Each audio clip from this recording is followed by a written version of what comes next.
Recording in progress. Hare Krishna. So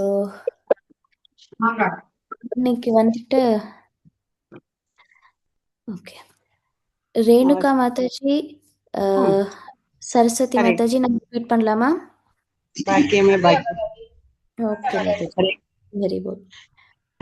ரொம்ப நன்றி. ஹரே கிருஷ்ணா. அத்தியாயம் 7 பதம் 29. அத்தியாயம் 7 பதம் 29. ஜரா மரண மோக்ஷாய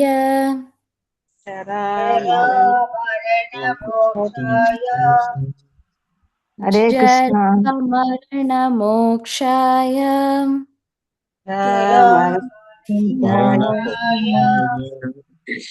ஜரா மரண மோக்ஷாய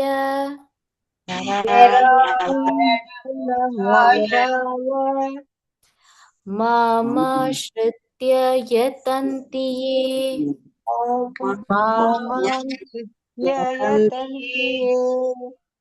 மாமாஶ்ருத்ய யதந்தி யே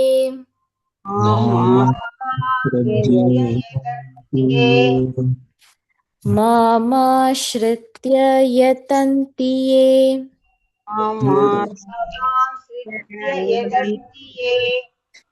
தே பிரம்ம தத்விதுः கிருத்ஸ்னம்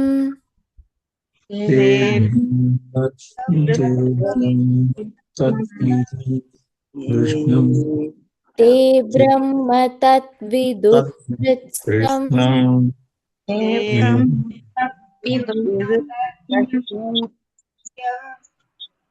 தே பிரம்ம புரியலம்மா. ஹரே கிருஷ்ணா. ஹரே கிருஷ்ணா, சவுண்ட் வரல மாதாஜி.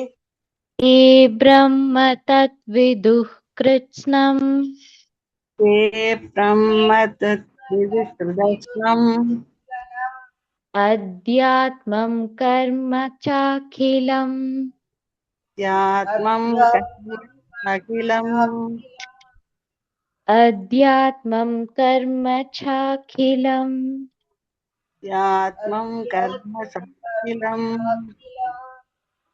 அத்யாத்மம் கர்ம சாக்கிலம் அத்யாத்மம் கர்ம சாக்கிலம் ஜரா மரண மோக்ஷாய ஜரா மரண மாமாஶ்ருத்ய யதந்தி யே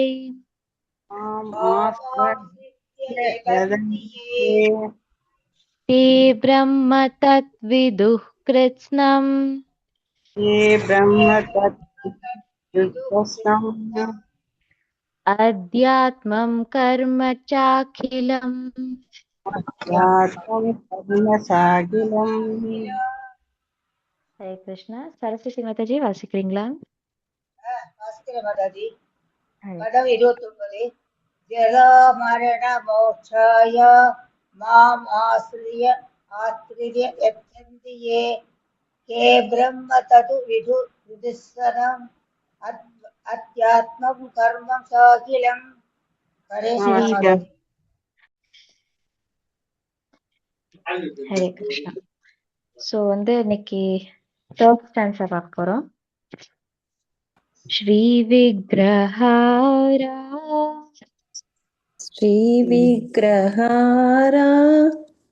தன நித்யநானா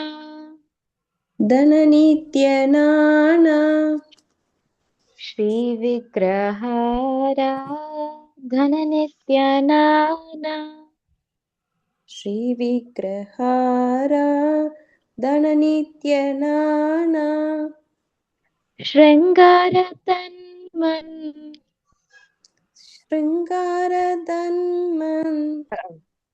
திரமார்ஜனாதௌ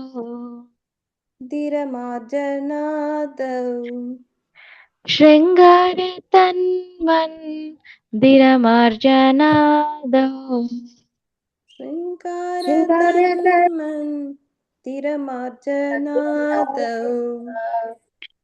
யுக்தஸ்ய பக்தாம்ஸ்ச युक्तस्य भक्तां च नियुञ्जतोऽपि नियुञ्जतोऽपि युक्तस्य भक्तांश्च नियुञ्जतोऽपि युक्तस्य भक्तां च नियुञ्जतोऽपि वन्दे गुरु श्रीचरणरविन्दम् वन्दे गुरु श्री शरणारविन्दम्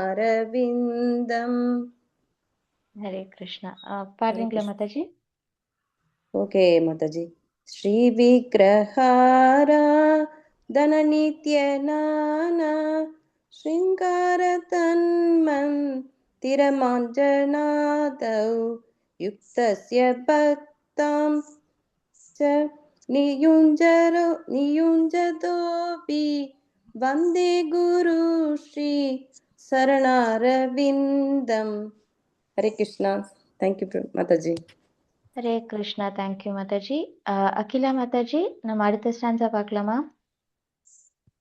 சரி மாதாஜி ஓகே மாதாஜி நம்ம நாலாவது ஸ்டான்ஸா சதுர்விதா ஸ்ரீ சதுர்விதா ஸ்ரீ भगवत् प्रसाद பகவத் பிரசாத चतुर्विधा श्री भगवत् प्रसाद சதுர்விதா ஸ்ரீ பகவத் பிரசாத स्वादन्न तृप्तान् हरिभक्त संगान् ஸ்வர்பத்வ அன்னா திருதபத்த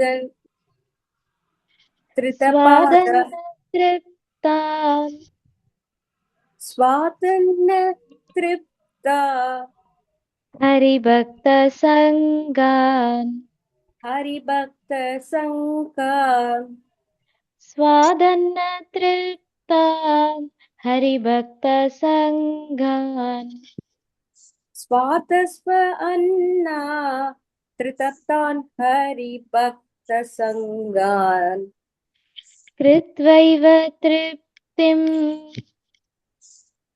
कृत्वैव तृप्तिं भजत सदैव पद सत्वतैव कृत्वैव तृप्तिं भजत सदैव कृतसत्त्वतृप्तिं भज सत्वयैव वन्दे गुरु श्रीचरणरविन्दम् वन्दे गुरु श्री चरणारविन्दम्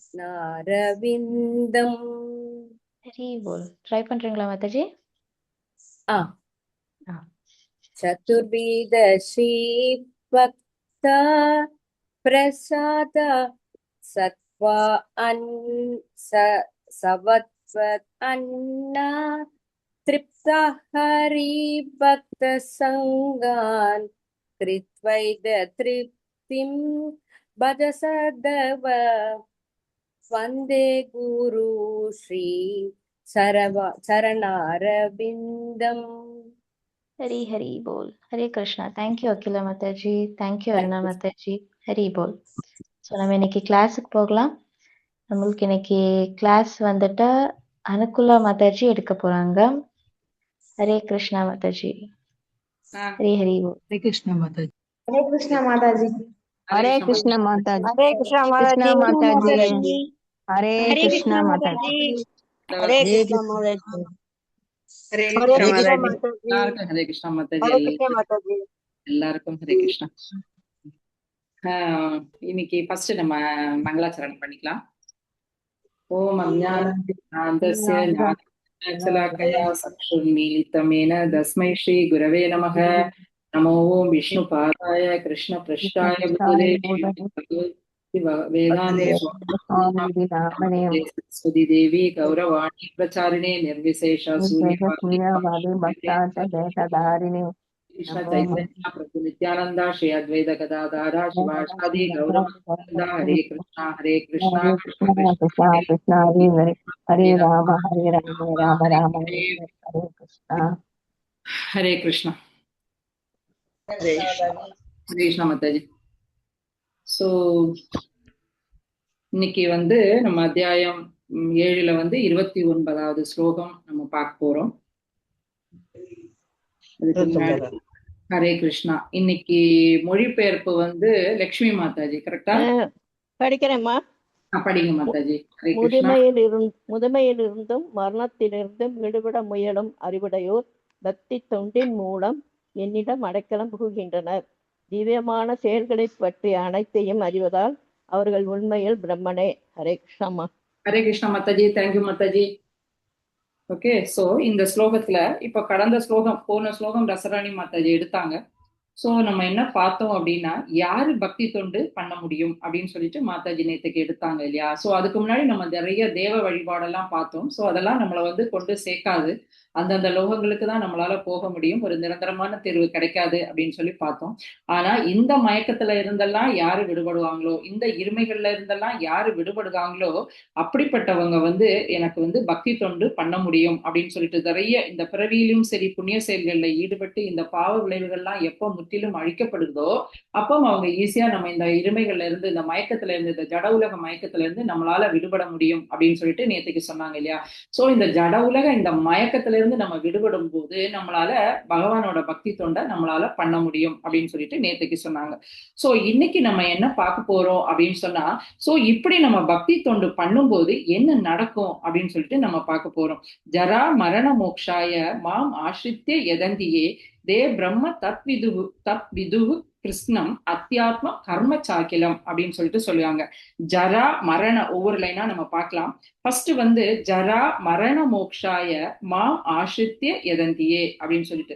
சோ மாம் ஆசிரித்ய, மாம்னா எல்லா இடத்துலயுமே மாம் அப்படின்னு சொல்லிட்டு எல்லாம் வந்ததுன்னா அது யாரை குறிக்குது அப்படின்னு சொன்னா பகவானை குறிக்குது. பகவத்கீதையில நிறைய இடங்கள்ல வரும். சோ இங்க என்ன சொல்லுவாங்க, மாம் ஆசிரித்யா அப்படின்னு சொன்னா என்னையே முழுமையாக சரணடைந்து அப்படின்னு சொல்லிட்டு இங்க பகவான் சொல்றாரு. ஏன் பகவானை சரணடையணும் அப்படின்னு சொல்லி பார்த்தோம் அப்படின்னா, எதுக்காக சரணடையணும் அப்படின்னு சொன்னா ஜரா மரண மோக்ஷாய. ஜரா அப்படின்னா என்னது? முதுமை. மரணம் அப்படின்னா எல்லாருக்கும் தெரியும், மரணம். சோ இந்த முதுமையிலிருந்தும் இந்த மரணத்திலிருந்தும் விடுதலை பெறுவதற்காக நம்ம யார சரணடையணும்? பகவானை, மாம் ஆசிரித்யா, பகவானை வந்து சரணடையணும் அப்படின்னு சொல்லிட்டு சொல்றாங்க. சோ பகவானை சரணடையும் போதுதான் இதுல இருந்து விடுபட முடியும். இப்ப நம்ம பார்த்தோம், எக்ஸாம்பிள் பார்த்தோம் அப்படின்னு சொன்னா, சோ நம்ம வந்து இதுல இருந்து விடுபடணும்னா அவரை சரணடைஞ்சுதான் ஆகணும். இல்லைன்னா இந்த பிறப்பு இறப்பு நம்ம படிச்சிருக்கோம் இல்லையா, இந்த ஜட உலகத்துல வந்து 4 விஷயங்கள் இருக்கு இல்லையா? இந்த 4 விஷயங்கள், பிறப்பு இறப்பு முதுமை நோய், இந்த 4 விஷயங்கள்ல இருந்து நம்மளால நிரந்தரமாக விடுபட முடியாது அப்படின்னு நம்ம நிறைய இடத்துல இது வரைக்கும் நமக்கு சொல்லியிருக்காங்க. சோ ஏன் அப்படின்னா, இப்ப எக்ஸாம்பிள் எடுத்துக்கிட்டீங்க அப்படின்னா, ஒரு நெருப்பு பத்தி எரிஞ்சிட்டு இருக்கு பக்கத்துல. சோ நான் அதுலயே நின்று அந்த நெருப்பு எரியதை பார்த்துக்கிட்டே நிப்பேன் அப்படின்னு சொன்னா கொஞ்ச நேரத்துல அந்த நெருப்பு நம்மளையும் பிடிச்சிக்கும். நம்ம அந்த நெருப்புல விழுந்து நம்மளும் சாக வேண்டியதுதான். சோ நம்ம என்ன பண்ணணும், கொஞ்சம் தள்ளி நகர்ந்து போலாம். அந்த நெருப்பு பத்திட்டு இருக்க இடத்துல இருந்து நம்ம நகர்ந்து போனோம் அப்படின்னு சொன்னா அந்த நெருப்போட பிடியில இருந்து நம்ம தப்பிக்க முடியும் இல்லையா? சோ அதே போல இந்த பிறப்பு இறப்பு சுழற்சி, இந்த ஜரா முதுமை பிளஸ் மரணம், இதுல இருந்து நம்ம விடுதலை பெறணும் அப்படின்னு சொன்னா இங்கேயே உட்கார்ந்துட்டு இருந்தோம், இந்த ஜடலோகத்திலேயே உட்கார்ந்துட்டு இருந்தோம் அப்படின்னு சொன்னா நம்மளால இந்த இதுல இருந்து விடுபட முடியாது. எங்க போகணும் அப்படின்னா பகவானு கிட்ட நம்ம சரணடையணும். அப்பதான் இந்த 2 விஷயங்கள்ல இருந்து இங்க விடுபட முடியும் அப்படின்னு சொல்லிட்டு பகவான் வந்து மாமாசித்யா என்னிடம் அடைக்கலம் புகுகின்றனர் அப்படின்னு சொல்லிட்டு கிளியர் கட்டா இங்க வந்து பகவான் வந்து சொல்லுவாரு. சோ அப்போ இப்படி நம்ம சரணடைறதுக்கு என்ன பண்ணணும்? நம்ம அதுக்கு முயற்சி பண்ணணும்.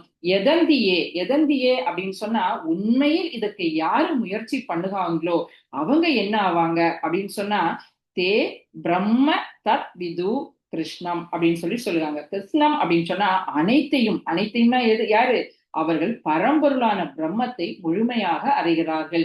சோ இப்படி விடுதலை அடையும் போது நம்ம என்ன பண்ணணும்? முயற்சி பண்ணணும். நம்ம அப்படி முயற்சி பண்ணணும் அப்படின்னு சொன்னா அந்த பகவானை பத்தி நம்ம முழுமையாக தெரிஞ்சுக்க முடியும் அப்படின்னு சொல்லி சொல்லுவாரு. என்ன பகவானை பத்தி முழுமையா தெரிஞ்சுக்க முடியும்? அத்தியாத்மம் கர்ம சாக்கிலம் அப்படின்னு சொல்லி சொல்லுவாங்க. அத்தியாத்மம் அப்படின்னு சொன்னா திவ்யமான பகவானோட அந்த திவ்யமான கர்மா மீன்ஸ் செயல்கள். நம்ம பார்த்திருக்கோம் இல்லையா, ஆக்ஷன். சோ அந்த கர்மம், திவ்யமான அந்த செயல்களை சாகிலம் சாகிலம் அப்படின்னா முழுமையாக நம்ம புரிஞ்சுக்க முடியும். சோ நம்ம பக்தி தொண்டு பண்ணும்போதுதான் இப்ப நம்ம வந்து நம்ம எப்பவுமே இந்த எக்ஸாம்பிள் ரெகுலரா சொல்லக்கூடிய விஷயம் தான். நம்ம ஒருத்தங்களை பத்தி நமக்கு தெரியவே தெரியாதுன்னா அவங்களுக்கு நம்மளால சர்வீஸ் பண்ண முடியாது இல்லையா? சோ அவங்கள பத்தி தெரிஞ்சுக்கிட்டோம் அப்படின்னு சொன்னா அவங்களுக்கு நிறைய சர்வீஸ் பண்ணணும்னு தோணும். இப்ப ஃபார் எக்ஸாம்பிள் பௌதிகமா எடுத்தா பிரபு எப்பவுமே என்ன எக்ஸாம்பிள் சொல்றாரு பாரு, ரஜினிகாந்த் நம்ம வீட்டுக்கு வராங்க, இல்ல ஒரு பெரிய சினிமா ஸ்டார் நம்ம வீட்டுக்கு வராங்க அப்படின்னு சொன்னா ஐயோ நம்ம வீட்டுக்கு வராங்களா அப்படின்னு சொல்லிட்டு நம்ம கை கால்லாம் படபடக்கும். என்னென்ன சர்வீஸ் பண்ண முடியும், எந்த அளவுக்கு தாழ்மையோட பணிவோட அவங்களுக்கு சர்வீஸ் பண்ண முடியும் நம்ம ஆசைப்படுவோம் இல்லையா? ஏன்னா அவங்க பெரிய ஸ்டார் அப்படின்னு சொல்லிட்டு. சோ அதே போல பகவானை பத்தி நம்ம தெரிஞ்சுக்கணும், அதுக்கு நம்ம முயற்சி பண்ணணும், நம்ம முயற்சி பண்ணி அவர்கிட்ட சரணடையணும். சரணடையும் பொழுது நம்ம பக்தி தொண்டு வந்து நம்ம பக்காவா பண்ண முடியும். அப்படி பண்ணும்போது ஏன்னா இந்த விஷயங்களை எல்லாம் அவரை பத்தி அவங்க வந்து முழுமையா தெரிஞ்சுப்பாங்க. நம்ம முழுமையா தெரிஞ்சுக்க போகும்போது இன்னும் நம்ம பக்தி தொண்டை நம்ம பண்ண முடியும் அப்படின்னு சொல்லிட்டு சொல்லுவாங்க. சோ இதுக்கு சைத்தன்ய மகாபிரபு என்ன சொல்றாரு அப்படின்னா, நம்ம ஆல்ரெடி பகவத்கீதையில பார்த்துட்டோம், இல்ல இனிதான் வரப்போகுதான்னு தெரியாது. 5 விஷயங்கள் நம்ம ஈஸியா பண்ணலாம். இன்னைக்கு நம்ம இந்த கிளாஸ்ல கூட நம்ம எல்லாருமே உட்கார்ந்துட்டு இருக்கோம். இதுல எல்லா விஷயங்களும் நம்ம மேக்சிமம் பண்ணிட்டு இருக்கோம். அதுக்காக பெரிய கம்பசூத்திரம் எல்லாம் கிடையாது. நம்ம ஈஸியா ஒரு அழகா நம்ம பக்தியை வந்து நம்ம பண்ணலாம் அப்படின்னு சொல்லுவாங்க. எப்பவுமே பக்தர்களோட சங்கத்துல இருக்கலாம். ஏன்னா பக்தி தொண்டு பண்ணணும். அப்ப நம்ம என்ன பண்ணலாம் அப்படின்னு சொன்னா சங்கத்துல இருக்கலாம். நம்ம எல்லாருமே இப்ப இந்த 1 hour அல்லது 2 hour இப்ப கொஞ்சம் ரொம்ப டைம் ஆகுது. சோ சங்கத்துல எல்லாருமே உட்கார்ந்துட்டு இருக்கோம் இல்லையா? ஒரு பக்த சங்கத்துல உட்கார்ந்துட்டு இருக்கோம். இது ஒரு விஷயம். சங்கத்துல சாது சங்கத்துல உட்கார்ந்துட்டு இருக்கிறது.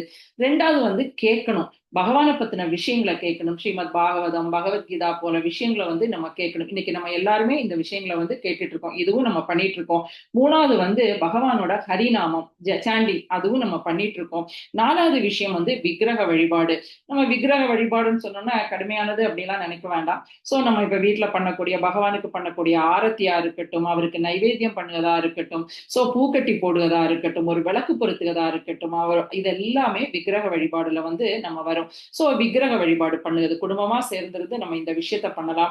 5வது விஷயம் வந்து சைத்தன்ய மகாபிரபு என்ன சொல்றாரு அப்படின்னா, தாமத்திற்கு செல்வது, புண்ணிய என்ன சொல்றது கஷேத்திரங்களுக்கெல்லாம் வந்து நம்ம போய் வரணும் அப்படின்னு சொல்லுவாங்க. ஏன் கஷேத்திரங்களுக்கெல்லாம் போய் வரணும், அந்த விஷயத்த ஏன் சொல்றாரு அப்படின்னு சொன்னா, ரொம்ப தூரம் நம்மகிட்ட என்ன எபிலிட்டி இருக்கோ, நம்ம கிட்ட என்ன சக்தி இருக்கோ, அதுக்கு நம்ம பக்கத்துல கூட நம்ம வந்து போய் வரலாம். ஏன் அப்படின்னா இப்போ ஒரு மொபைல் இருக்கு, மொபைல் வந்து பேசிக்கிட்டே இருந்துகிட்டே இருக்கும். ஆனா சார்ஜ் போடாம இருந்தா அந்த மொபைல் வந்து பேச முடியுமா? கொஞ்ச நேரத்துல அது கட் ஆயிரும் இல்லையா, ஷட் டவுன் ஆயிரும். சோ ஆனா அதே போல நம்ம வந்து இந்த தாமத்துக்கெல்லாம் நம்ம எதுக்கு போகணும் அப்படின்னா, ஒரு சார்ஜ், ஒரு திருப்பி நம்ம பக்தி பண்ணிக்கிட்டு இருக்கோம், ஒரு சார்ஜ் ஏத்திட்டு வந்து திருப்பி இன்னும் ஜாஸ்தியா பண்ணதுக்காக தான் இந்த தாமத்திற்கெல்லாம் போகணும் அப்படின்னு சொல்லுவாங்க. சோ இந்த 5 விஷயங்கள் இதெல்லாம் தான் இங்க பகவான் என்ன சொல்றாரு அப்படின்னா, திவ்யமான செயல்கள், அத்தியாத்ம கர்மம் அப்படின்னு சொல்லுவாங்க.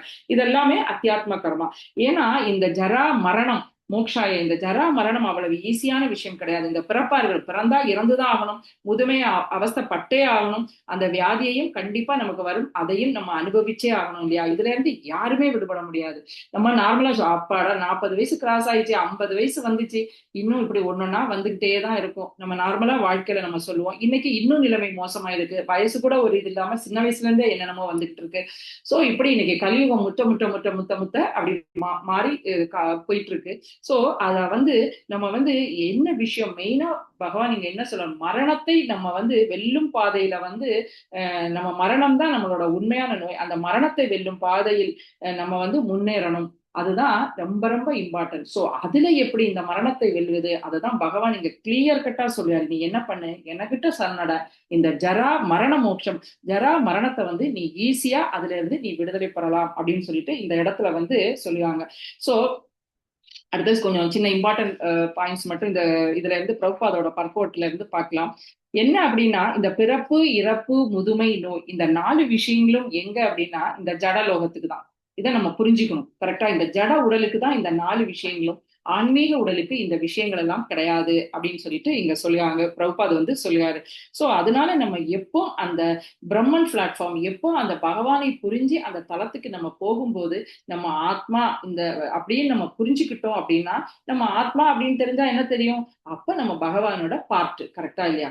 இப்ப நான் யாரு அப்படின்னு சொன்னா நான் இவங்களோட குழந்தை அப்படின்லாம் நம்ம தெரிஞ்சா நமக்கு தெரியும் இல்லையா? அதே போல நம்ம ஆத்மான்னு தெரிஞ்சுக்கிட்டோம் அப்படின்னு சொன்னாலே நம்ம பகவானோட குழந்தை அப்படின்னு சொல்லி நமக்கு தெரியும். முடியும். சோ பகவானோட குழந்தைன்னா என்ன பண்ணணும், அவருக்கு நம்ம சர்வீஸ் பண்ணணும். இப்ப நம்ம அப்பா அம்மா இருக்காங்க, அவங்களோட குழந்தை நம்ம அப்படின்னா அவங்களுக்கு சர்வீஸ் பண்ணணும். வேற எங்கேயாவது இப்படி சர்வீஸ் பண்ணிட்டு இருப்போமா? கிடையாது, கண்டிப்பா மாட்டோம். ஐயோ எங்க அப்பா அம்மாக்கு நான் சர்வீஸ் பண்ணணும் வயசான காலத்துல, இப்படி எல்லாம் நம்ம திங்க் பண்ணுவோம் இல்லையா?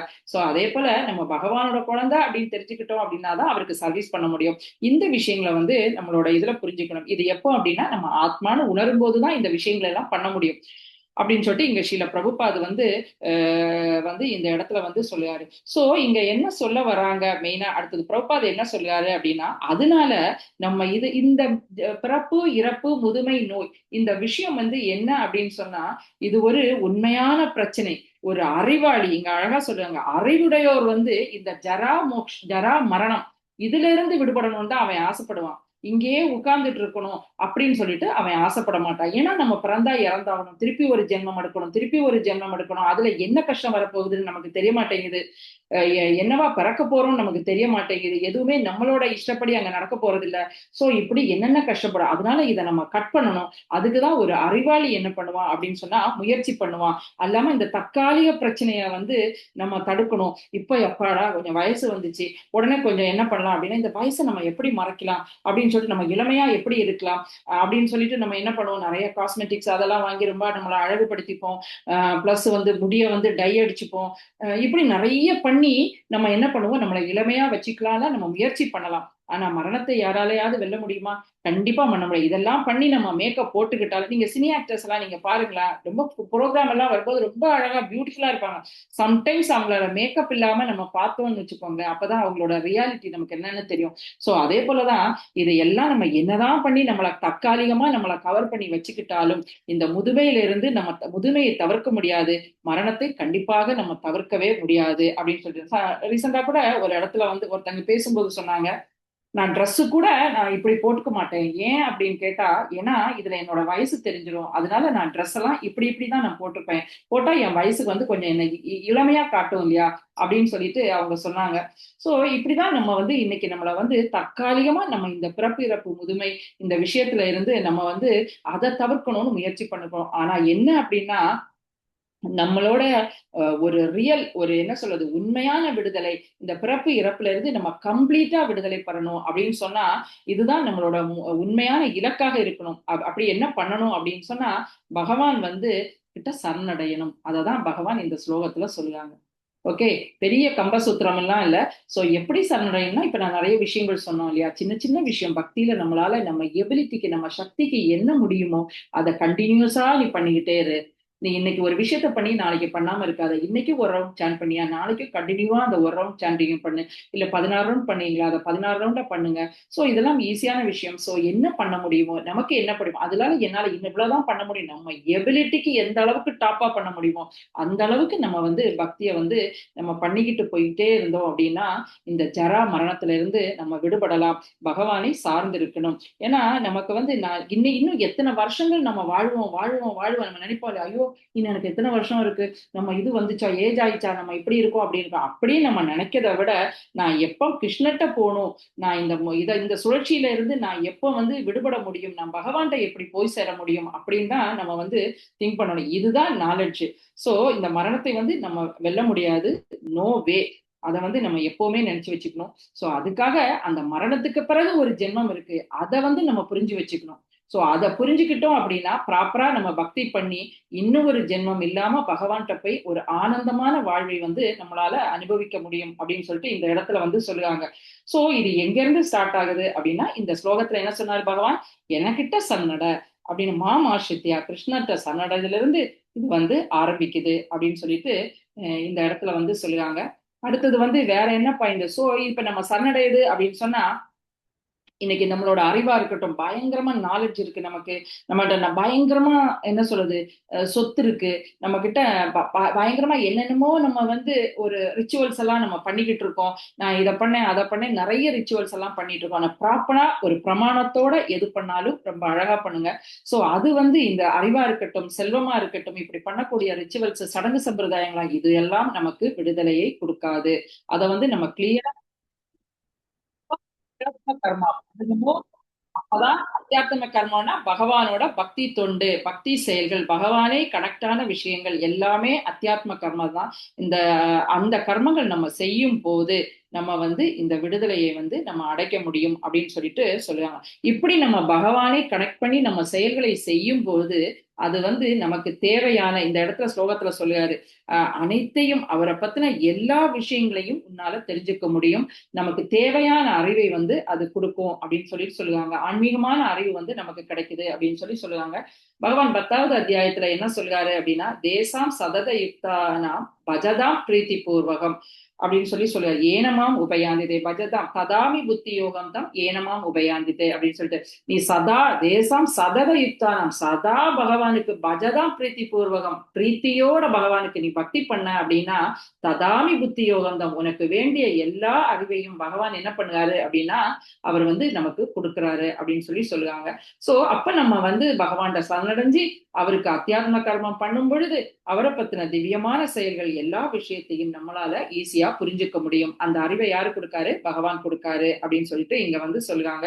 சோ அப்படி நம்ம வந்து கொடுக்கும் பொழுது நம்ம வந்து அந்த அறிவு கிடைக்கும் போதுதான் நமக்கு தெரியும். ஆல்ரெடி படிச்சோம் இல்லையா, நான் ஆத்மா பகவானுக்கு சேவை பண்ணணும், நித்திய சேவகன் அப்படின்னு நம்ம வந்து அந்த அறிவு வந்து கிடைக்கும் அப்படி. ஆனா இதுக்கும் மேல இந்த ஜரா மரணம் இதுல இருந்து விடுதலை பெறுவதுதான் உண்மையா, ரியலா, இதுதான் நம்மளோட கோலா அப்படின்னா ஒரு பக்தனுக்கு இதுக்கும் மேல அவன் வந்து இந்த விடுதலை பெறணும், இந்த லோகத்தில இருந்து இந்த மரணத்தில இருந்து வெல்லணும் அப்படின்னு சொல்லிட்டு அவன் எப்பவுமே நினைக்க மாட்டான்.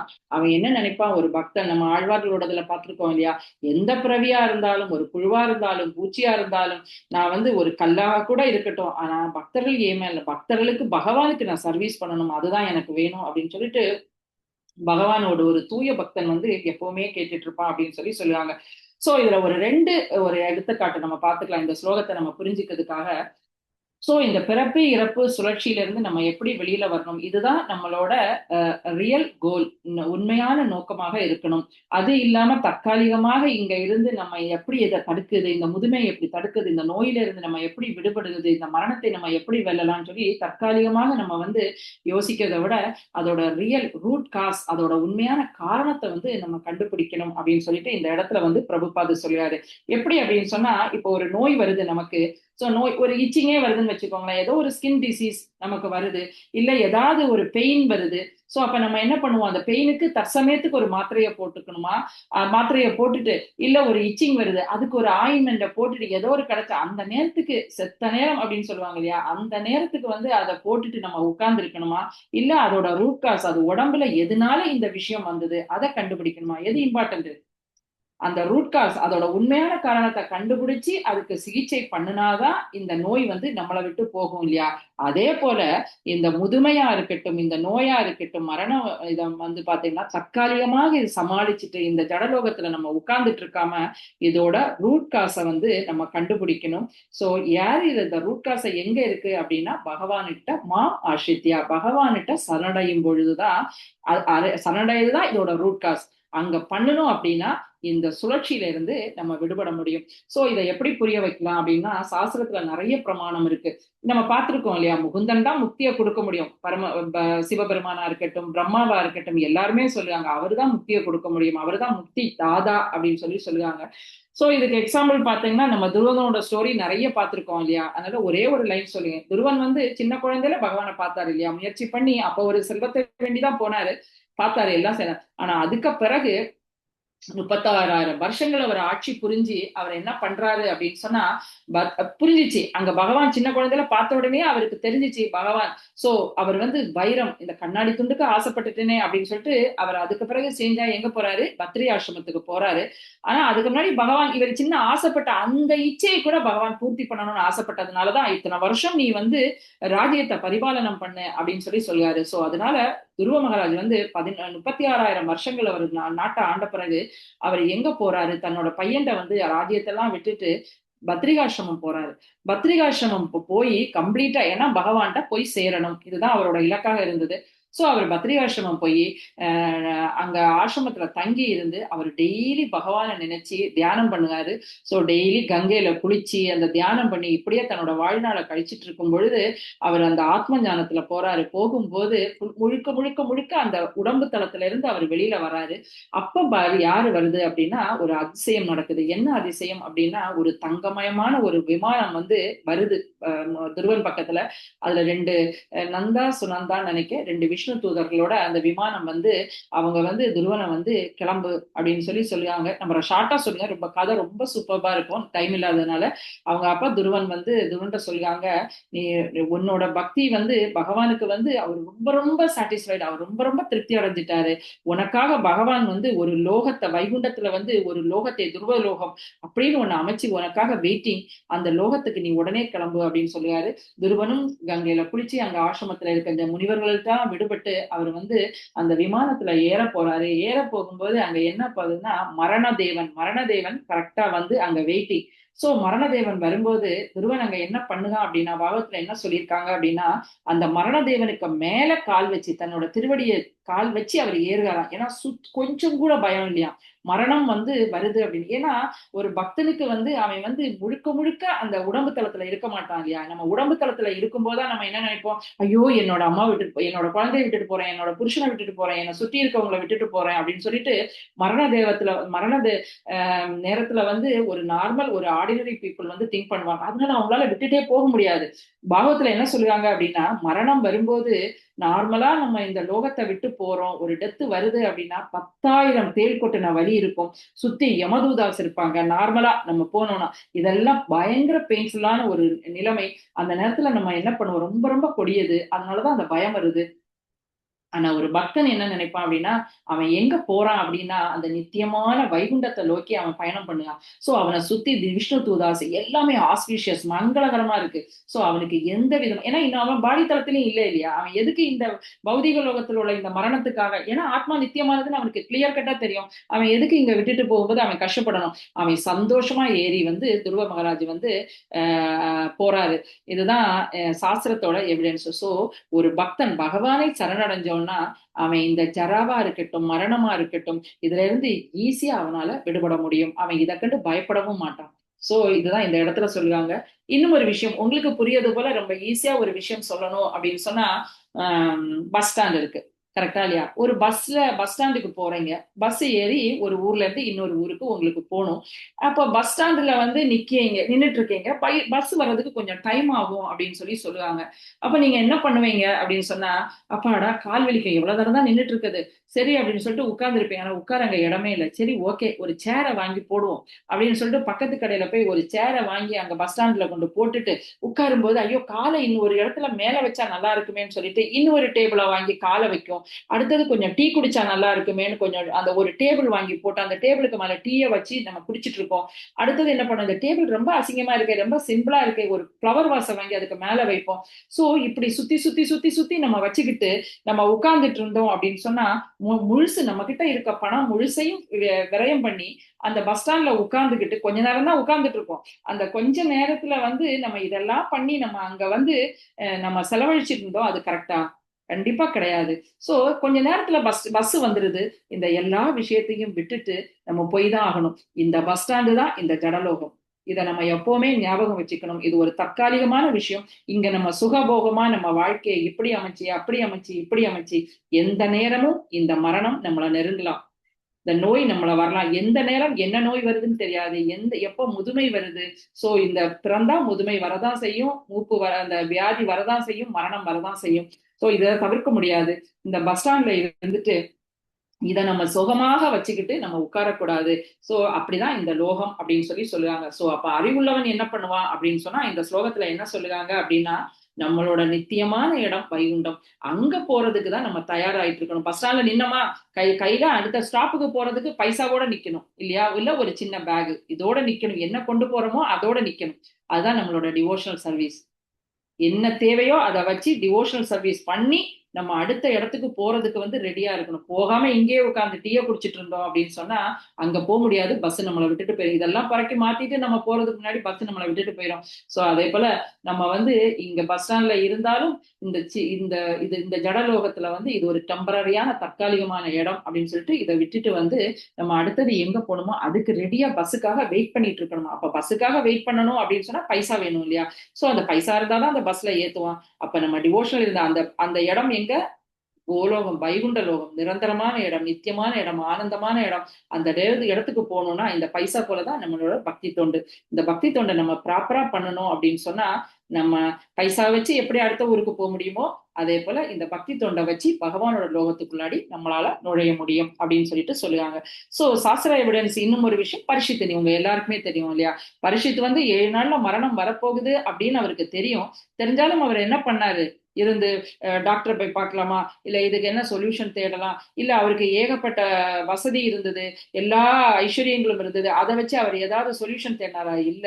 அவர் என்ன பண்ணாரு அப்படின்னா பகவானை நாடினார். ஏன்னா நித்தியமான இடத்துக்கு போறதுக்கோட வழியை தேடினாரே தவிர நிரந்தரமில்லாத இந்த லோகத்துல இருந்து ஹாப்பியா திருப்பி ஆட்சியை ஆண்டுட்டு இருக்கணும்னு அவர் ஆசைப்படலை இல்லையா?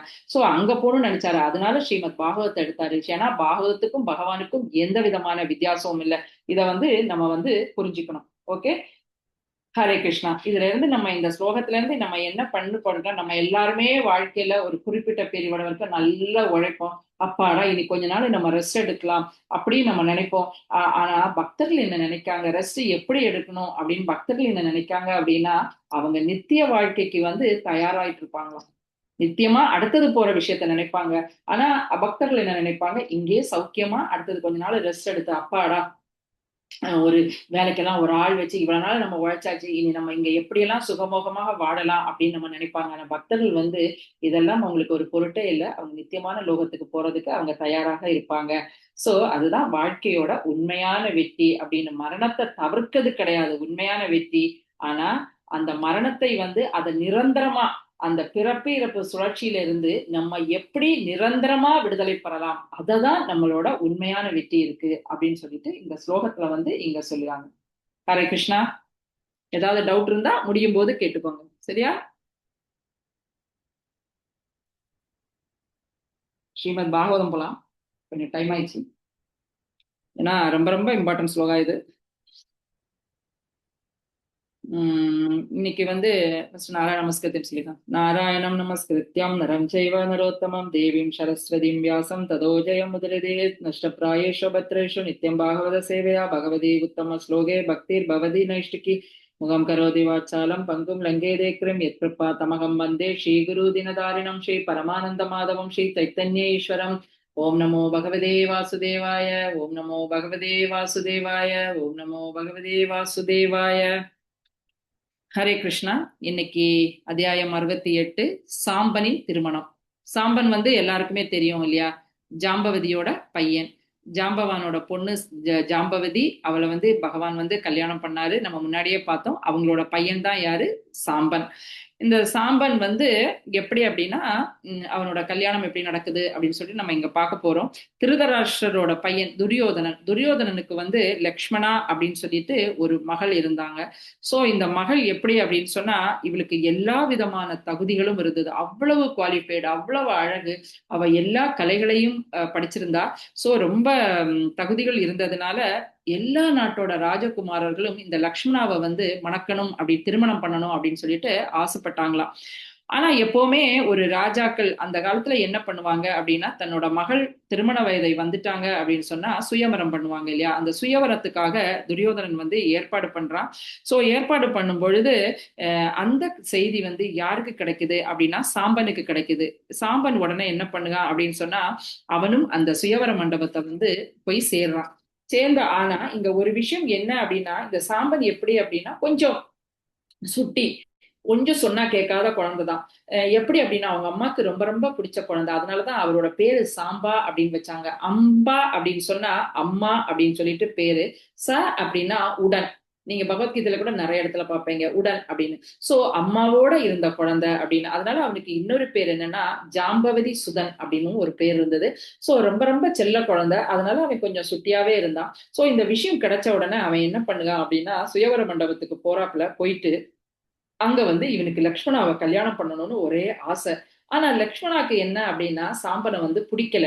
சோ அதனால என்ன பண்ணுவான் அப்படின்னா சாம்பன் வந்து சுயவர மண்டபத்துல இருந்து அவளை வந்து கடத்திட்டு போறான். சோ கடத்திட்டு போன உடனே இந்த செய்தி யாருக்கு போகுது அப்படின்னா இந்த குருவம்சம் உள்ள எல்லாருக்குமே இந்த செய்தி வந்து கிடைக்குது. இப்படி கடத்திட்டு போயிட்டான் அப்படின்னு சொன்னோன்னே அவங்களுக்கு தெரிஞ்ச உடனே அவங்க ரொம்ப எல்லாருக்குமே வந்து பாத்தீங்கன்னா இது நம்மளோட குருவம்சத்துக்கே ரொம்ப ரொம்ப இடுக்கு அப்படின்னு சொல்லிட்டு எல்லாரும் திங்க் பண்ண ஆரம்பிக்காங்க. பீஷ்மரா இருக்கட்டும், விதுரரா இருக்கட்டும், இன்க்ளூடிங் அர்ஜுனன் கூட இதை கேள்விப்பட்டுட்டு இது எல்லாமே வந்து இடுக்கு அப்படின்னு சொல்லிட்டு அவங்க நினைக்காங்க. சோ ஆனா இந்த லக்ஷ்மணா விரும்பலைன்னா கூட இவன் பலவந்தமா கடத்திட்டு போனதுனால வேதிக் முறைப்படி என்ன அப்படின்னு சொன்னா இன்னும் ஒரு ஒரு கல்யாணம் வந்து அவங்க பண்ணி கொடுக்க மாட்டாங்க. இதுதான் நியதி. சோ அப்ப இவங்க கடத்திட்டு போனதுனால அவனை எப்படியாவது தண்டிக்கணும் அப்படின்னு சொல்லிட்டு குருவம்சம் வந்து எல்லாருமே ஆலோசிச்சு அவங்க முடிவு பண்ணி அவங்க என்ன பண்ணுவாங்க அப்படின்னா கர்ணனோட தலைமையில வந்து சாம்பனை எதிர்த்து போற என்ன சொல்றது வீரர்களை எல்லாம் சேர்த்து அவங்க வந்து கிளம்பும் போது குருவம்சத்தினர் வந்து அப்ப வந்து அவங்களுக்கு தெரியும் நம்ம சண்டை போட சாம்பனை வந்து நம்ம எதிர்த்து சண்டை போட்டோம் அப்படின்னா கண்டிப்பா எதுகுலம் வந்து நம்மளை எதிர்த்து வருவாங்க அப்படின்னு சொல்லிட்டு அவங்க எதிர்பார்த்தாங்க.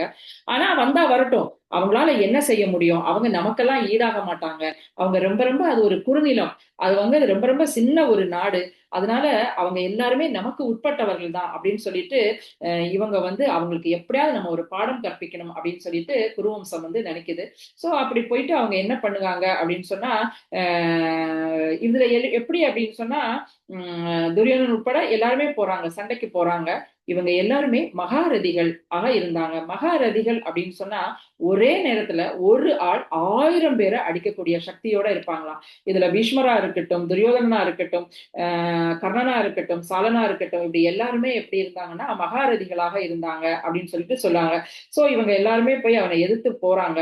அப்போ எதிர்த்து போய் வந்து அவரை பார்த்துட்டு கர்ணன் என்ன சொல்லுவான் அப்படின்னா வா சண்டை போடலாம் அப்படின்னு சொல்லிட்டு கர்ணன் வந்து சவால் விடுவான். சோ சாம்பன் வந்து ஒரு சத்திரியனோட டியூட்டி என்ன அப்படின்னா ஒருத்தங்களோட ஒரு சத்திரியன் சவால் விடும்போது அதை அக்செப்ட் பண்ணிக்கணும் இல்லையா. சாம்பனும் அதை அக்செப்ட் பண்ணிட்டு அவங்களோட போர் புரியதுக்கு வந்து ரெடியாகி சண்டை போடுவாங்க. சண்டை போடும்போது சாம்பன் பார்க்க எப்படி இருந்தா ஒரு சிங்கம் போல இருந்தானா. ஒரு காட்டுல சிங்கம் இருந்ததுன்னா அதை சுத்தி சின்ன சின்ன ஓநாய்களா இருக்கட்டும், மான்களா இருக்கட்டும், நரிகளா இருக்கட்டும், இதெல்லாம் இருக்கும் இல்லையா. சோ இதெல்லாம் எப்படி எதிர்த்து ஒரு சிங்கம் நிக்குமோ அதே போல சாம்பன் அவ்வளவு சக்தி, பகவானோட குழந்தை இல்லையா. சோ பகவானை போல அவ்வளவு பவர்ஃபுல்லா சாம்பன் இருந்தா அப்படின்னு சொல்லிட்டு இங்க வந்து சாஸ்திரம் சொல்லுது. சோ அப்படி அவன் வந்து சண்டை போடும்போது ஒரே டைம்ல அந்த 6 மகாரதிகளையும் வந்து அவன் எதிர்த்து நிற்க. மகாரதினா யாருன்னு பார்த்தோம், எதிர்த்து நின்று அவன் சண்டை போட்டு அந்த 6 பேரோட ரதத்தையும் வந்து அவன் வந்து அடிச்சு நொறுக்குறான். அதுக்கு பிறகு பாத்தீங்கன்னா அந்த ஒவ்வொரு ரதத்திலையும் 4 குதிரைகள் இருக்கும், இந்த குதிரைகள் கீழே விழுகுது. இப்படி அவன் சண்டை போட்டு பயங்கரமா சண்டை நடக்குது.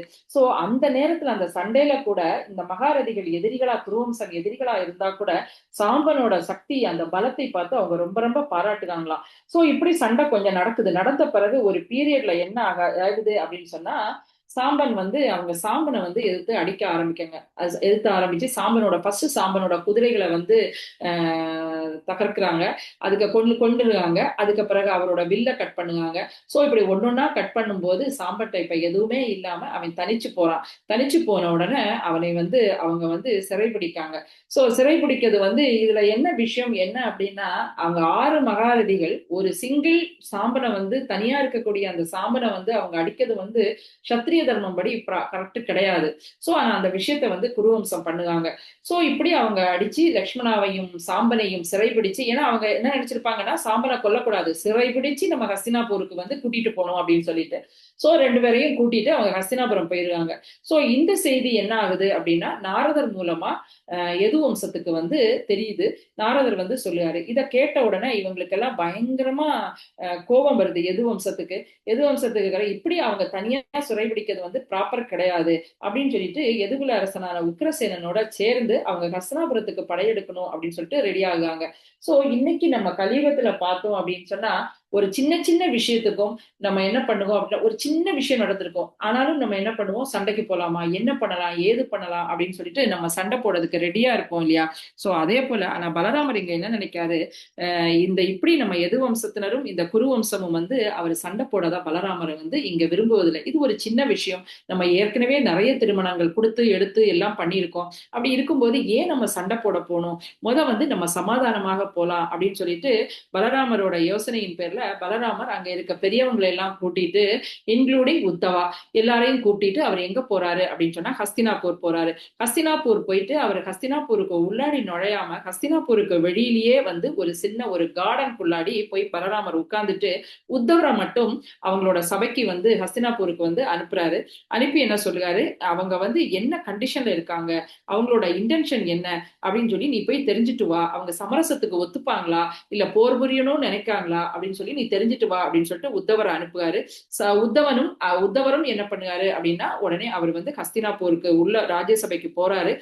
போய் உத்தவரை பார்த்த உடனே துரியோதனனா இருக்கட்டும், அங்குள்ள தலைவர்களா இருக்கட்டும், குருவம்ச தலைவர்களா எல்லாரும் ரொம்ப ரொம்ப சந்தோஷப்படுவாங்க. சந்தோஷப்பட்டுட்டு ஏன் சந்தோஷப்பட்டுட்டு, ஏன்னா பலராமர் இப்படி வந்திருக்காரு, அவர் இங்க உட்கார்ந்துட்டு இருக்காரு அப்படின்னு சொல்லிட்டு இந்த இடத்துல உத்தவர் சொல்லுவாரு. அவங்க ரொம்ப ரொம்ப சந்தோஷப்படாங்க. ஏன் சந்தோஷம், பலராமன் எப்பவுமே இந்த டோட்டல் மகாபாரத வாரா இருக்கட்டும், இந்த விஷயங்கள்ல வந்து எப்பவுமே அவர் வந்து குருவம்சத்துக்கு சாதகமாக தான் இருந்திருக்காரு. கிருஷ்ணர் தான் நிறைய லீலைகள் அது இதெல்லாம் பண்ணுவாரு, ஆனா பலராம் வந்து எப்பவுமே அவங்களுக்கு சாதகமாக தான் இருந்திருக்காரு. அதனால அவங்களும் ரொம்ப ரொம்ப பலராமர் வந்திருக்காருன்னு சொன்னோன்னா ரொம்ப ரொம்ப சந்தோஷப்பட்டு உத்தவரையும் கூட்டிட்டு அந்த பூங்காக்கு வந்து அந்த கார்டனுக்கு வந்து வராரு. நிறைய அவருக்கு தேவையான நிறைய உணவுப் பொருட்கள், மலர்கள், மாலைகள், வாசனை திரவியங்கள் இதெல்லாம் எடுத்துட்டு அவருக்கு கிஃப்டாக வந்து கொண்டு கொடுக்காங்க. சோ பகவராமர் வந்து அவரோட உன்னதத்தை வந்து குருவம்சத்துக்கு தெரிஞ்சதுனால அவரோட முன்னாடி ரொம்ப மரியாதையோட இவங்க குருவம்சத்தை அவங்க வந்து பலராமர்கிட்ட வணங்கி அவற்றை வந்து வணங்கி அவருக்கு தேவையான எல்லா விஷயத்தையும் பண்ண பிறகு பலராமர் வந்து இங்க பேச ஆரம்பிக்காரு. என்ன சொல்லுவாரு அப்படின்னா, நீங்க சாம்பலை வந்து தனியா இருக்கும்போது நீங்க எல்லாருமே ஒன்று கூடி அவரை வந்து சிறைபிடிக்கிறது வந்து உக்ரசேனன் மன்னன் விரும்பல. சோ இது தெரிஞ்சும் நாங்க ஏன் பதட்டப்படாம இன்னைக்கு சண்டை போடாம இருக்கோம் அப்படின்னு சொன்னா, ஏற்கனவே நமக்கு இடையில ஒரு நல்ல நட்புறவு இருக்கு, கரெக்டா இல்லையா? எது வம்சத்துக்கும் குரு வம்சத்துக்கும் ஒரு நல்ல நட்புறவு இருக்கு, அதனால நீங்க சாம்பலை வந்து தயவு செஞ்சு விட்டுருங்க அப்படின்னு சொல்லிட்டு அவரோட லக்ஷ்மண மனைவியையும், ஏன்னா சாம்பன் தொட்டதுனால அவரும் அவரோட மனைவியாக இருப்பா, அவன் மனைவியையும் வந்து நீங்க வந்து கொண்டு வாங்க என் முன்னாடி அப்படின்னு சொல்லிட்டு பலராமன் கேட்பாரு. இத கேட்ட உடனே இது குருவம்ச தலைவர்களுக்கு இந்த விஷயம் வந்து ரசிக்கல. அவங்க என்ன பண்ணுவாங்க அப்படின்னு சொன்னா பயங்கரமான கோபத்தோட சண்டை பிடிக்காங்க. என்ன நீங்க இதெல்லாம் கலியுகத்தோட ப்ராப்பர்ட்டிஸா இருக்கு நீங்க பேசுற விஷயங்கள் எல்லாம். ஏன்னா கலியுகத்துலதான் என்ன நடக்கும் அப்படின்னா, ஒரு பாதுகைனா ஒரு செருப்பு வந்து தலையில கிரீடம் இருக்கும், கால்ல பாதுகை இருக்கும் இல்லையா?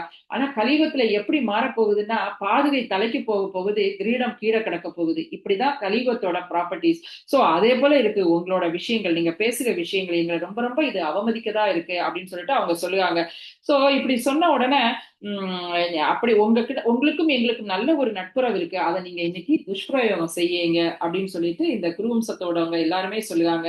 ஏன்னா இந்த குருவிலமானனால எங்களாலதான் நீங்க இப்படி ஒரு நாட்டை இன்னைக்கு வளமோட ஆண்டுட்டு இருக்கீங்க, எதுகுலத்தை சொல்லுவாரு ஆண்டுட்டு இருக்கீங்க, அப்படி ஆண்டுட்டு எங்களோட சாமரம், விசிறி, சங்கு, வெண்குடம், இந்த கிரீடம் இதெல்லாமே எங்களோடதுதான், நீங்க வந்து நாங்க தான் எது வம்சத்துக்கு நாங்க கொடுத்துருக்கோம் அப்படின்னு சொல்லிட்டு நிறைய விஷயங்கள் வந்து நாங்க எங்களால நீங்க வாழீங்க, அப்படி இருந்தும் எங்களை எதிர்க்கக்கூடிய துணிச்சல் உங்களுக்கு எப்படி வந்தது அப்படின்னு சொல்லிட்டு இங்க சொல்லுவாங்க. இனியும் நாங்க உங்களை அனுமதிக்க போறதில்ல, நாங்க பாம்புக்கு பால் வார்த்துட்டோம் அப்படின்னு சொல்லுவாங்க. பாம்பு பால் வார்த்தா அது இன்னும் விஷமா மாறி அது பால் வார்த்தவங்களே கொண்டு வரும் இல்லையா?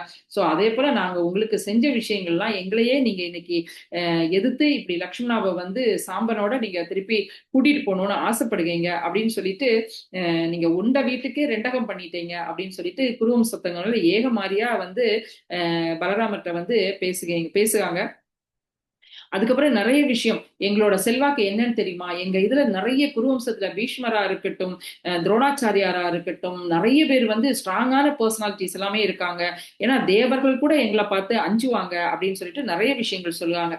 சோ இந்த இடத்துல பிரபுபாத் என்ன சொல்லுவாரு அப்படின்னா, இந்த விஷயங்கள் அவங்களுக்கு எந்த அளவுக்கு ஆணவம் இருந்தது, இது ஆக்சுவலி இவங்க வந்து எதுவம்சத்தை சொல்லுவாங்க குருவம்சம், ஆனா ரியலாவே குருவம்சத்துக்கு தான் அந்த செருக்கு இருந்தது, ஆணவம் இருந்தது அப்படின்னு சொல்லிட்டு இங்க சொல்ல. ஏன்னா ஐஸ்வர்யமா இருக்கட்டும், நாடா இருக்கட்டும், இந்த அந்தஸ்து, அரச அந்தஸ்தா இருக்கட்டும், அவங்களோட பாரம்பரியம், இந்த விஷயங்கள், இங்க இருக்கக்கூடிய பெரிய போர் வீரர்களா இருக்கட்டும், இது எல்லாம் பரந்த ராஜ்யம், பெரிய சாம்ராஜ்யம், இதெல்லாம் இருக்கட்டும் அப்படின்னா அவங்க உண்மையிலே நார்மலா அதுதான் எல்லா பிரார்த்தனைகளையும் நம்ம இதெல்லாம் இருந்தா பகவானை அடைய முடியாதுன்னு நம்ம பார்த்திருக்கோம் இல்லையா. சோ இது எல்லாம் இவங்கள ஆணவத்துக்கு வந்து இது பண்ணிருக்கு அப்படின்னு சொல்லிட்டு இந்த இடத்துல வந்து பிரபுபாத் சொல்லுவாரு. சோ ஆக்சுவலி இங்க வந்து அவர் ஒரு ஒற்றனா, ஒரு தூதுவனா பலராமர் வந்திருக்காரு. அவரை எப்படி நடத்தணும்னு சொல்லலாம் தெரியாம எது வம்சத்தை அவர் முன்னாடியே பழிச்சு இவங்க பேசினாங்க. சோ இது எல்லாமே பாத்தீங்கன்னா மரியாதை இல்லாத ஒரு செயல் அப்படின்னு சொல்லிட்டு, இதெல்லாம் அவங்களோட ஆணவத்தோட செயல்பாடு அப்படின்னு சொல்லிட்டு இங்க சொல்லுவாங்க. சோ இது எல்லாத்தையுமே பலராமர் பொறுமையோட கேட்டுட்டு இருந்தாலும் அவருக்கு கோபம் வருது.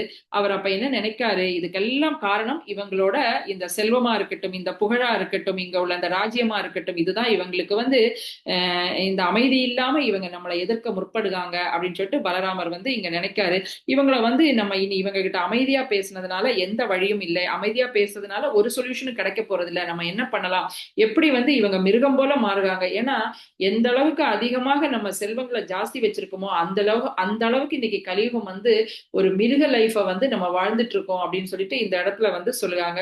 சோ மிருகம் என்ன பண்ணும், நம்ம நார்மலா போய் அதுட்ட உட்கார்ந்து அமைதியா அதுட்ட நம்ம சொன்னோம் அப்படின்னா அது கேட்குமா, அதை வந்து ஒரு கம்பால அடிச்சு திருத்தினாதான் மிருகத்தை திருத்த முடியும். சோ அதனால நம்மளும் இவங்களுக்கு ப்ராப்பரான நான் ஒரு அமைதியான முறையில வந்து அவங்களுக்கு தீர்வு காணணும்னு நினைச்சேன். ஆனா இதுவங்க வந்து ஒத்துக்கல, அவங்க வந்து எதிர்த்து நிக்காங்க. அதனால இவங்க கிட்ட வந்து நான் என்ன பண்ணணும், எப்படி ஒரு மிருகத்தை வந்து தடியால அடிக்கணுமோ அதே போல நான் வந்து இவங்க கர்வத்தோட இருக்கிறதுனால இவங்களை வந்து நான் ப்ராப்பரா இவங்களை வந்து நான் வந்து டீல் பண்ணணும் அப்படின்னு சொல்லிட்டு யாரு நினைக்காங்க அப்படின்னா பலராமர் நினைக்காரு. சோ அப்ப பலராமன் நிறைய விஷயங்கள் நினைப்பார். எப்படி இவங்க சொல்லலாம் நம்மளை இப்படி தரக்குறைவா எதுகுலத்தை அழிக்கலாம். ஏன்னா எதுகுலத்துல வந்து தேவர்கள் எல்லாருமே எதுகுலத்தோட கட்டுப்பாட்டுக்கு கீழே இருக்காங்க. சோ தேவசபையா இருக்கட்டும், பாரிஜாத, நம்ம ஏகப்பட்ட கிருஷ்ணலீலா பார்த்தாங்களா, இது எல்லாத்தையுமே நினைச்சு பாக்காரு. பாரிஜாத மலரா இருக்கட்டும், எல்லாமே தேவலோகத்துல இருந்து எதுகுலத்துல வந்து இருக்கு. சோ பகவான் அப்படி இருந்தும் இதெல்லாத்தையும் விடுங்க, சாட்சாத் பகவானே இருக்காரு. சோ அவருக்கு கூட இந்த சிம்மாசனத்துக்கு அதிகாரம் கிடையாதா, இப்படி எல்லாம் அவர் நிறைய விஷயம் வந்து அவர் பலராமர் நினைச்சு பாக்காரு. சோ இன்னும் ஒரு விஷயம், இன்னும் அவர் பகவானை வந்து குளோரிஃபை பண்ணுவாரு. என்ன நினைக்காரு பலராமர் அப்படின்னு சொன்னா, இந்த தேவர்கள் எல்லாம் பகவானோட அந்த பாத தூளி, அந்த தூசியை எடுத்து அவங்க தலையில வச்சுக்கணும்னு ஆசைப்படுறாங்க. அந்த கங்கையே பகவானோட பாதத்துல இருந்து வந்து இன்னைக்கு நாட்டை, எல்லா நாடுகளையும் அது வளமாக்குது அப்படின்னு சொல்லிட்டு நிறைய விஷயங்களை சொல்லி, பிரம்மதேவனா இருக்கட்டும், பரமசிவனா இருக்கட்டும், லட்சுமி தேவியா இருக்கட்டும், எல்லாருமே பகவானோட ஒரு அங்கங்கள் தான். அப்படியெல்லாம் இருக்கும்போது எப்படி இவங்க இப்படி பேசலாம் அப்படின்னு சொல்லிட்டு இவர் வந்து இவங்களோட வெல்த், இவங்களோட செல்வம் தான் இவங்களை வந்து இந்த அளவுக்கு ஆணவத்துல ஆட வைக்குது அப்படின்னு சொல்லிட்டு இவங்களுக்கு ஒரு பாடம் கற்பிக்கணும் அப்படின்னு சொல்லிட்டு பலராமர் என்ன செய்யாரு அப்படின்னா, தன்னோட கலப்பை இருக்கு இல்லையா, கலப்பையினால ஒரு போட்டு தரையில அடிக்காரு. அடிக்கும் போது என்ன பண்ணுது அப்படின்னா, ஹஸ்தினாபூர் வந்து ஃபுல்லா பிரேக் ஆகி அது ஒரு சின்ன இடமா வந்துருது. அந்த கலப்பையினால அதை இழுத்து அவர் கங்கை நதி கிட்ட கொண்டு போறாரு. போகும்போது பயங்கரமா பூமியெல்லாம் ஆட ஆரம்பிக்குது, பூகம்பம் போல பயங்கரமா சத்தம் கேக்குது. இதெல்லாம் பார்த்தோம்னா மக்கள் பயப்படுறாங்க, அலற ஆரம்பிக்காங்க. இந்த சத்தம் யாருக்கு கேக்குது அப்படின்னா குரு வம்சத்துக்கு மக்களுக்கு வந்து கேக்குது. அப்பதான் அவங்க புரியாங்க, பலராமரோட சக்திய வந்து அவங்களுக்கு புரியுது. சோ ஏதோ ஒரு அபாயம் வரப்போகுது அப்படின்னு சொல்லிட்டு அவங்க உஷாராயி ஒரு நிமிஷம் கூட தாமதிக்காம லக்ஷ்மணாவையும் சாம்பனையும் கூட்டிட்டு பலராமருக்கு முன்னாடி வந்து அவரை வந்து கைகூப்பி பிரார்த்திச்சு நமஸ்காரம் பண்ணுவாங்க. சோ பகவானே, இந்த பலராமர்கிட்ட சொல்லுவாங்க, உங்களோட உன்னதத்தை நாங்க, உங்களோட சக்திகளா இருக்கட்டும், உங்களோட உன்னதத்தை வந்து நாங்க புரியாம இருந்துட்டோம், நாங்க ரொம்ப மூடத்தனமா நடந்துக்கிட்டோம் அப்படின்னு சொல்லிட்டு எங்களை நீங்க தயவு செஞ்சு நீங்க மன்னிச்சிருங்க அப்படின்னு சொல்லிட்டு இந்த இடத்துல வந்து அவங்க நிறைய பிரேயர் பண்ணுவாங்க. அதனால எங்களால எங்களோட நமஸ்காரங்களை வந்து நாங்க உங்களுக்கு சமர்ப்பிக்கிறோம், எங்களை கருணை கூர்ந்து எங்களை காப்பாற்றுங்க அப்படின்னு சொல்லிட்டு நிறைய வந்து பலராமரை வந்து அவங்க குளோரிஃபை பண்ணுவாங்க. சோ இப்படி வந்து இவங்க குளோரிஃபை பண்ணின உடனே பலராமர் வந்து நார்மல் மூடுக்கு வராரு. வந்து அவங்களுக்கு மன்னிப்பு கொடுக்குறாரு. மன்னிப்பு கொடுத்துட்டு நீங்க பயப்பட வேண்டாம் அப்படின்னு சொல்லிட்டு இந்த இடத்துல வந்து அவங்களுக்கு அபயத்தை வந்து பலராமர் கொடுக்காரு. சோ இந்த இடத்துல வந்து பிரபுபாத் என்ன சொல்றாரு அப்படின்னா, இங்க நடந்த எல்லா விஷயங்களும் ஒவ்வொன்றும் ஒவ்வொரு லீலைகள் தான். நார்மலா ஒரு சத்திரிய இதுல வந்து ஒரு திருமணம் நடக்குது அப்படின்னா கண்டிப்பா அங்க ஒரு போர் இருக்கும் இல்லையா, ஒரு சுயவரத்துக்கு முன்னாடி ஏதாவது ஒரு போட்டி இருக்கும், இல்லது ஒரு வென்றுதான் அவங்க வந்து ஒருத்தங்களை வந்து கல்யாணம் பண்ண முடியும் இல்லையா. அந்த விஷயம்தான் இங்க வந்து சாம்பன் பலவந்தமாக லக்ஷ்மணாவை கடத்தி சென்றதா இருக்கட்டும், இந்த விஷயங்கள்லாம், இந்த போர் மூண்டதா இருக்கட்டும், இதெல்லாம் நடந்தது. பிளஸ் அடுத்தது வந்து பாத்தீங்கன்னா இவங்க ஏன் திரும்பி குரு வம்சத்தை வந்து சண்டைக்கு போனாங்க அப்படின்னா, இந்த சாம்பன் அந்த அளவுக்கு பலசாலியா, இத வந்து அவங்க தெரிஞ்சுட்டுதான், ஒரு பலசாலியா தெரிஞ்சாதான் ஒரு சத்திரியன் தன்னோட மகளை வந்து கல்யாணம் பண்ணி கொடுப்பான். சோ அதை தெரிஞ்சுக்கிறதுக்காக இவங்க அவனோட போரிட்டாங்க அப்படின்னு சொல்லுவாங்க. இன்னொன்னு, பலராமர் இவங்கள சாம்பனை வந்து மீட்க வரும்போது அவர் பேசின விஷயங்கள் இதெல்லாம் பாத்தீங்கன்னா, கௌரவர்கள் வந்து பலராமருக்கு கூட ஏன் சண்டை போட்டாங்க இதெல்லாம் பேசினாங்கன்னா, பலராமரோட பலத்தை வந்து அவங்க பரிசை செய்யணும், அதை தெரிஞ்சுக்கணும்னு அவங்க ஆசைப்பட்டாங்களாம். அந்த ஒரு விஷயத்துக்காக இருக்கட்டும். சோ இப்படி பல விஷயங்கள் இதுக்குள்ளாடி இருந்தது அப்படின்னு சொல்லிட்டு சில பிரபுபாது வந்து ஏன்னா பலராமரோட அந்த எண்ணற்ற சக்தியை வந்து அவங்க பார்க்கணும்னு ஆசைப்பட்டாங்களாம். சோ இப்படி அவங்க இதுக்காக தான் இந்த லீலைகள் எல்லாம் நடந்தது அப்படின்னு சொல்லிட்டு இங்க வந்து ஆச்சாரியாஸ் சொல்லுவாங்க. அதுக்கு பிறகு என்ன நடக்குது, அவர் வந்து அபயம் அளிச்ச பிறகு அவங்க லக்ஷ்மணாவையும் சாம்பாவையும் என்ன சொல்லுவாங்க அப்படின்னா பலராமர்கிட்ட வந்து ஒப்படைக்காங்க. இப்படி சுமூகமா இந்த பிரச்சனையை தீர்த்த பிறகு துரியோதனன் வந்து தன்னோட பொண்ணுக்கு வந்து பயங்கரமா சீர்வரிசை செய்யாங்க. 12,000 யானைகள், 10,000 குதிரைகள், 600 ரதங்கள், 1000 பணிப்பெண்கள் இப்படியெல்லாம் அழிச்சு சீர் பண்ணி தன்னோட பொண்ணை வந்து சாம்பனோட அனுப்பி வைக்காங்க. சோ அவங்க பலராமரோட என்ன பண்ணுவாங்க, சாம்பனும் லக்ஷ்மணாவும் இந்த சீர்வரிசைகளோட துவாரகைக்கு வந்து ரொம்ப ரொம்ப மகிழ்ச்சியோட திருப்தியோட பலராமர் வந்து இவங்க 2 பேரையும் கூட்டிட்டு துவாரகைக்கு போறாரு. துவாரகைக்கு போய் அங்க போய் இந்த விஷயங்கள்லாம் கேள்விப்பட்ட துவாரகாவாசிகள் ரொம்ப ரொம்ப சந்தோஷப்படுறாங்க. சந்தோஷப்பட்டு இந்த விஷயங்கள் எல்லாம் கேட்டு ரொம்ப ரொம்ப ஆச்சரியப்படுறாங்க. சோ இதுல இருந்து இன்னைக்கு நம்ம பார்க்கக்கூடிய இந்த ஹஸ்தினாபூர் இன்னையோட புதுடெல்லி அப்படின்னு சொல்லிட்டு சொல்லுவாங்க. அங்கேயும் இன்னைக்கு யமுனை பாயுது, கங்கையா இருக்கட்டும், இதெல்லாமே பாயுது. சோ யமுனை நம்ம சம்டைம்ஸ் தண்ணி வந்து இந்த இடத்துல சுகதேவ கோஸ்வாமி என்ன சொல்லுவாங்க அப்படின்னு சொன்னா, யமுனை வந்து சம்டைம்ஸ் பாத்தீங்கன்னா ரொம்ப ஓவரா ஃப்ளோ ஆகி, கங்கையும் அப்படிதான் ஓவரா ஃப்ளோ ஆகும்போது ஹஸ்தினாபுர பகுதியெல்லாம் அந்த வெள்ளத்தால வந்து ஃபுல்லா நிரம்பிருமா. சோ அந்த நேரம் பலராமர் வந்து அந்த நேரம் என்ன நினைவுக்கு வரும் அப்படின்னு சொன்னா, அங்க எப்படி அவர் ஹஸ்தினாபூரை வந்து கங்கையில் மூழ்கடிக்கிறதுக்காக ஹஸ்தினாபூரை சனியா பிரிச்சு கலப்பையை எடுத்துட்டு போனாரு. சோ அந்த இடம் வந்து ஞாபகத்துக்கு வருது அப்படின்னு சொல்லிட்டு இங்க ஸ்ரீல பிரபுபாத் வந்து சொல்லுவாரு. ஹரே கிருஷ்ணா. இப்படி அவங்க துவாரகைக்கு லட்சுமணாவையும் சாம்பனையும் கூட்டிட்டு பலராமர் வந்து போறார். ஹரே கிருஷ்ணா. இதோட முடிஞ்சது என்னையோட கதை. ஹரே கிருஷ்ணா. ஹரே கிருஷ்ணா மாதாஜி. மாதாஜி வகுப்பு நல்லா இருந்து மாதாஜி. நன்றி மாதாஜி. ஹரே கிருஷ்ணா மாதாஜி. சாம்பனே இன்னைக்கு சாம்பனோட திருமணம் நிறைவேறியது. ஹரே கிருஷ்ணா. ஹரே கிருஷ்ணா. முடிச்சுக்கலாமா மாதாஜி? ஏதாவது டவுட் இருந்தா கேட்கலாம். ஹரே கிருஷ்ணா.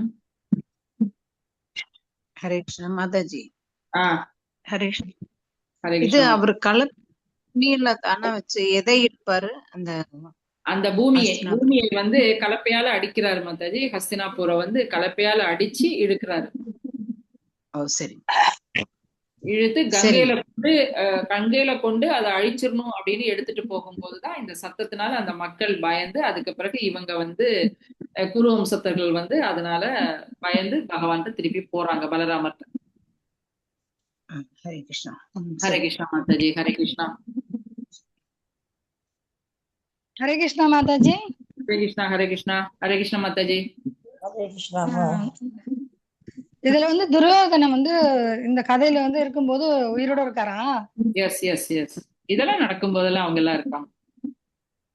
ஓ அப்படியா மேம். இப்ப சாம்பனுடைய தாத்தா இருக்காருல? ஆமா, உக்ரசேனன்.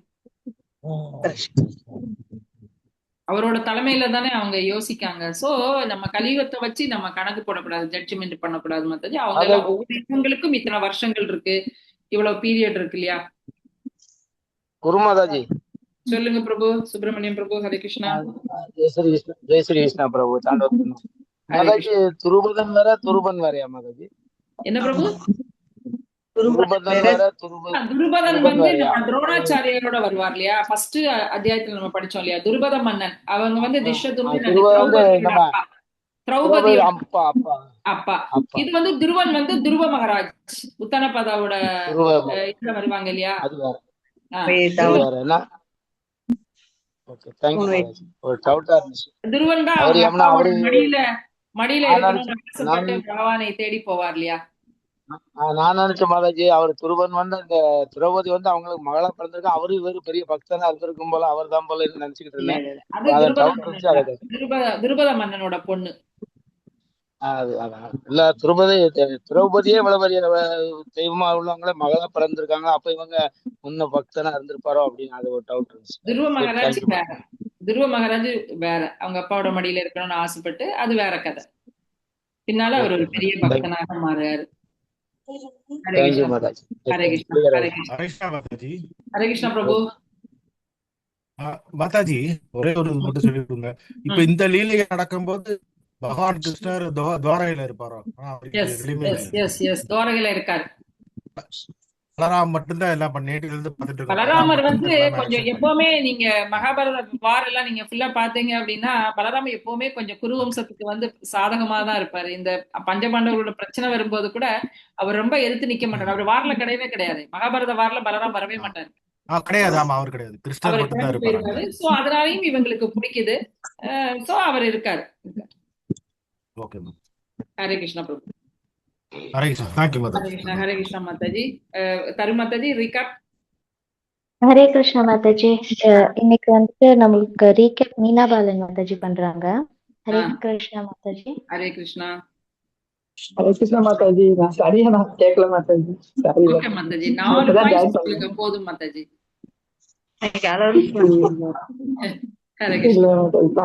அவங்க சரியா சொல்லவே இல்ல என்கிட்ட நீங்க வாங்கன்ட்டு. அதான் நான்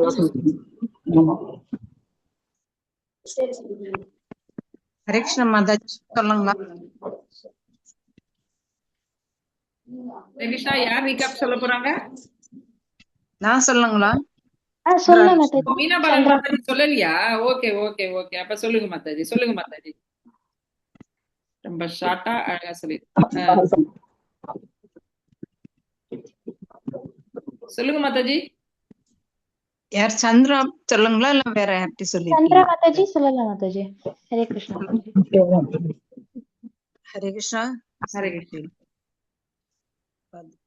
ஹரே கிருஷ்ணா. ஹரே கிருஷ்ணா. கிருஷ்ணா ஹரே ஹரே ஹரே. பகவானை அடைவதற்கு பகவான் வந்து அடைவதற்கு நம்ம சொர்க்கத்துல அவர் இருக்காரு.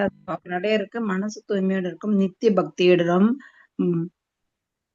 மனதில் முழு தூய்மையுடனும் எல்லா யோகங்களும் கைப்பற்றவராக இருந்து அவரே அடைய வேண்டும் சொல்லிருக்கீங்க.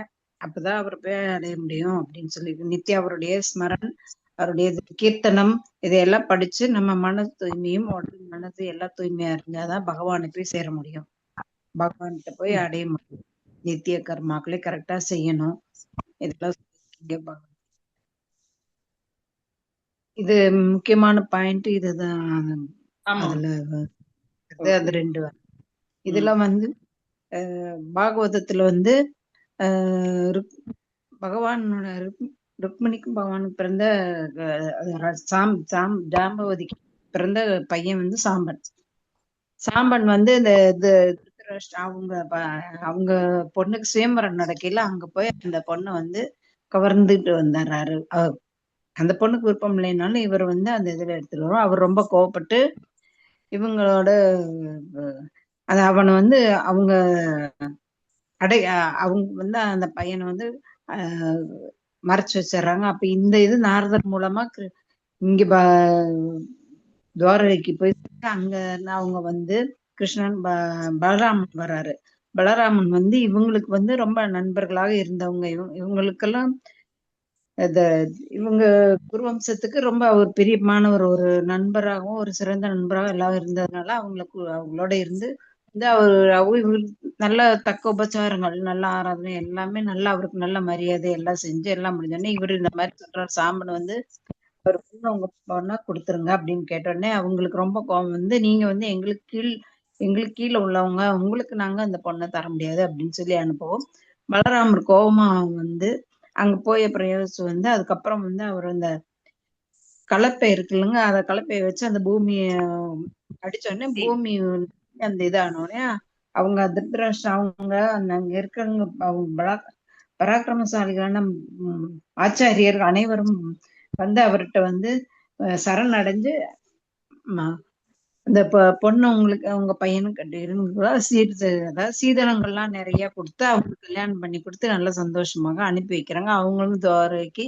பலராமர் அவங்க சாம்பனையும் கூட்டிட்டு அங்க வந்துடுறாங்க. அந்த பொண்ணையும் கூட்டிட்டு அங்க வந்துடுறாங்க. அவ்வளவுதான். ஹரே கிருஷ்ணா மாதாஜி. தேங்க்யூ மாதாஜி. ஓரளவு சொல்லியிருக்கேன் முக்கியமானதெல்லாம். கண்டிப்பா சொன்னீங்க மாதாஜி. கண்டிப்பா சூப்பரா சொன்னீங்க மாதாஜி. சந்திரா மாதாஜி. தேங்க்யூ மாதாஜி. ஹரி போல். ஹரே ரொம்ப கிருஷ்ணா. நன்றி. ஹரே கிருஷ்ணா. அனுகுலா மாதாஜி. ஹரே கிருஷ்ணா. வாஞ்சகல்ப சொல்லிக்கலாமா? எஸ் மாதாஜி. ஹரி போல். वाञ्छकल्पतरुभ्यश्च कृपा सिन्धुभ्य एव च पतितनां पावनेभ्यो वैष्णवेभ्यो नमो नमः. अनंतकोटि वैष्णववृंद की जय, श्रील प्रभुपाद की जय, गुरु महाराज की जय, निताय गौर प्रेमानंदे हरि हरि बोल. श्रीमद् भगवत ஹரி गीता ஹரி भागवतम போல். ग्रंथराज की जय. ஹரி ஹரே கிருஷ்ணா. தேங்க்யூ மாதாஜி. தேங்க்யூ அனுகுலா மாதாஜி. தேங்க்யூ சந்திரா மாதாஜி. So, ஹரே ஒரே கிருஷ்ணா. ஒரு விஷயம் சொல்லணும்னு நினைச்சேன். நம்ம வந்து